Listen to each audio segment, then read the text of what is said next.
os animais grandões vindo, aquela coisa toda, a arca toda compartimentada, cheia de jaulas para prender, mas a Bíblia nunca disse isso. E ela disse que tinha que ser um casal. E se Noé era um cara tão sábio, ele entenderia que para que botar jaula se eu posso praticamente nivelar todos os carnívoros e herbívoros quando nascem, se eles são mamíferos. Eu coloco todos eles juntos, certo? O que faz com que nenhum ofereça perigo para o outro. Eles comeriam menos, sujariam menos, não precisariam compartimentar, caberiam mais lá dentro. E o milagre que nós precisaríamos é que o leite da búfala, da vaca, amamentasse todos os mamíferos.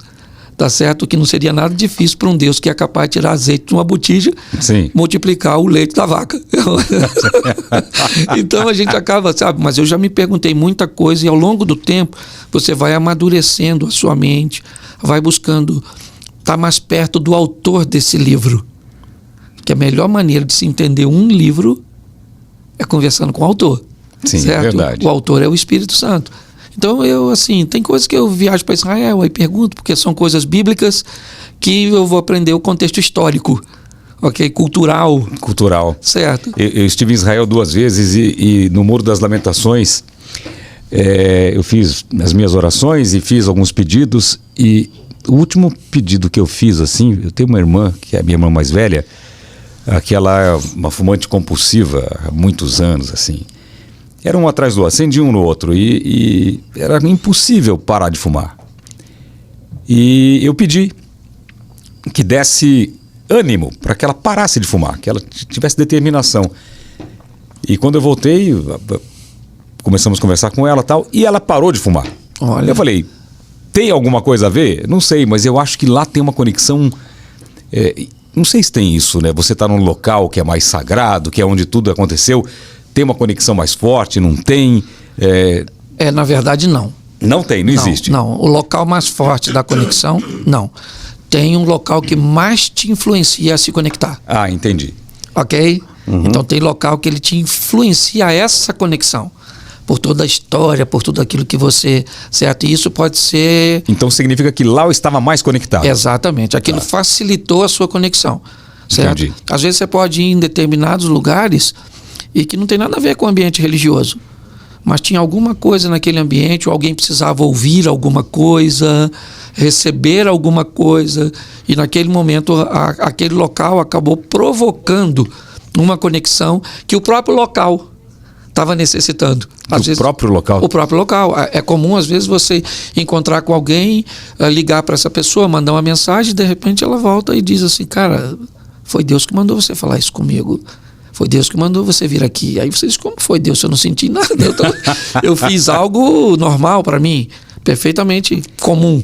É comum para você, mas não é comum para... Mas a pessoa tem que estar ligada, ela tem que estar assim, atenta a essas coisas. Eu fui viajar... nos últimos 2 anos, eu tenho recebido muitas... Claro que meu caso foi público, do meu problema que eu tive de saúde, mas tantas mensagens que eu recebi... que eu na hora eu pensei, isso aqui foi Deus que mandou para mim. As pessoas falando testemunhos de cura, histórias emocionantes assim, de pessoas que passaram por dificuldades. Eu falei, parece que eu entendo como se fossem mensagens de Deus. Olha só, a Bíblia diz assim, ide por todo o mundo e pregai o Evangelho. Uhum. Certo? Então, vamos usar o mundo agora numa...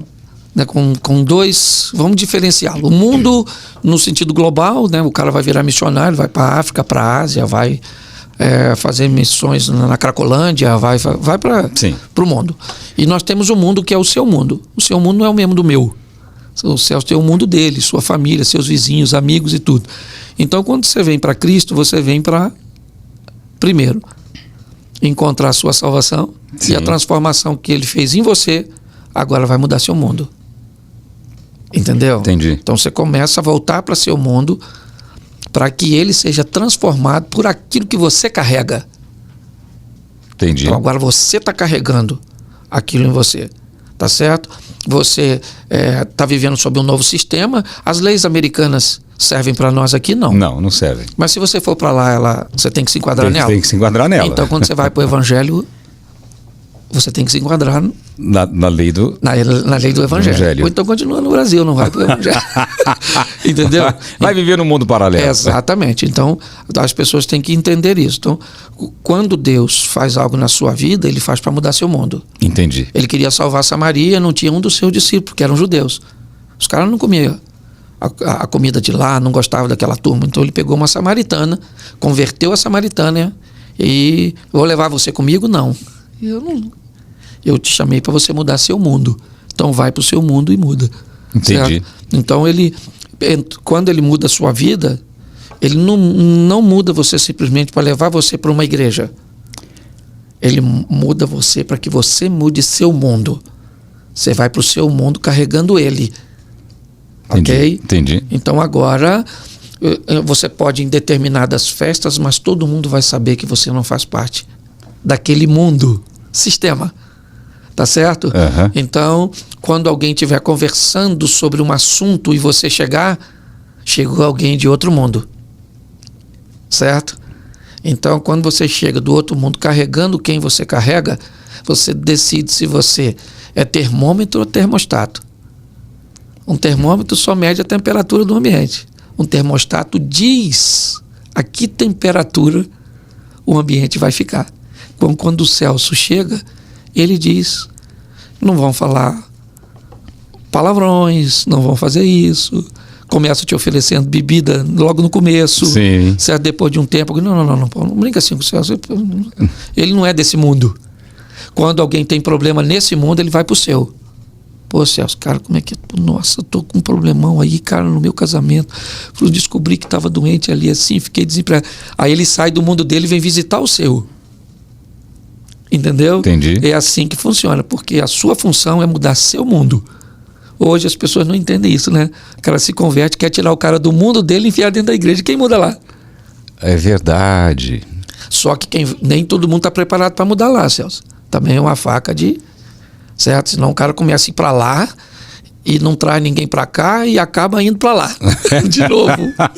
Certo? Não é para todo... Vira termômetro. Exatamente. Não é para todo mundo. Mas é importante nós entendermos que quando você carrega isso em você, certo? Você vai para mudar seu mundo, cara, já era. Entendi. Não ter... A sua família era religiosa? Não, eu sou basicamente o primeiro pastor. Eu tenho um primo mais novo que eu, que se tornou pastor, mas não, eu não tive ninguém religioso. E você não cresceu com seus pais, né? Não, me converti com 22 anos. 22 anos. Como começou a sua história religiosa? Por um problema espiritual. Eu tive um problema espiritual com a minha namorada, tá certo? E quando eu vi que ela tinha alguns transtornos, certo? Uma prima que era religiosa, ela falou, Cláudio, leva essa menina para a igreja. E eu levamos para a igreja, ali nós nos envolvemos e ela já havia pertencido a uma comunidade de fé, tinha se afastado e eu nunca tinha feito parte. Então ela retornou e eu recebi a Cristo em 92. Em 92 e dali para frente, meu irmão, aí... Se apaixonou por Cristo? Sim, por Cristo, por pessoas, aí... Mas assim, como que você sentiu que você ali era o seu lugar e falou, caiu a ficha, vou ser pastor, vou seguir isso ou não? Você continuou fazendo suas coisas, vivendo no seu mundo? Exatamente, isso aí, eu continuei vivendo naquele mundinho, que era o meu mundo. Tá certo? Então, meu cunhado, que não era cristão, ele foi para Cristo, tá certo? Então, aquele mundo que estava ao meu redor, ele começou a ver as nossas mudanças e começou a chegar. Essa magnitude é que foi com o tempo. Certas coisas foram crescendo, e eu fui ali me apaixonando pela Bíblia. Porque o segredo é a palavra, é ela que... É o manual da vida. Isso, o segredo, não interessa se você é crente, se você não interessa. O cara é espírita, o cara é católico, o cara pode ser o que for, Celso. A Bíblia é um livro extraordinário, certo? Que vai te ensinar, primeiro, a se relacionar com pessoas. Sim. Segundo, se relacionar com você mesmo e depois se relacionar com Deus. Tá certo? Então, o relacionamento mais desafiador de pessoas, porque ele é a base... Tá certo? Ele te ajuda a se relacionar com você mesmo e com Deus. Então, a pessoa feliz é aquela que aprendeu a lidar com os outros, Espere pouco dos outros, nada de você e tudo de Deus. E provavelmente você não vai se decepcionar nunca. Como que é? Espere... nada dos outros, um pouco de você e tudo de Deus. Aí você não se decepciona. Eu vejo hoje os coaches, até os coaches financeiros, falando e usando a Bíblia o tempo todo. Porque todas as respostas parecem que estão na Bíblia. Isso, eles usam bem no que diz respeito a resultados. Tá. Certo? Mas pouco para aceitação. Ok? Se aceita é diferente de ter resultado. Tá bom?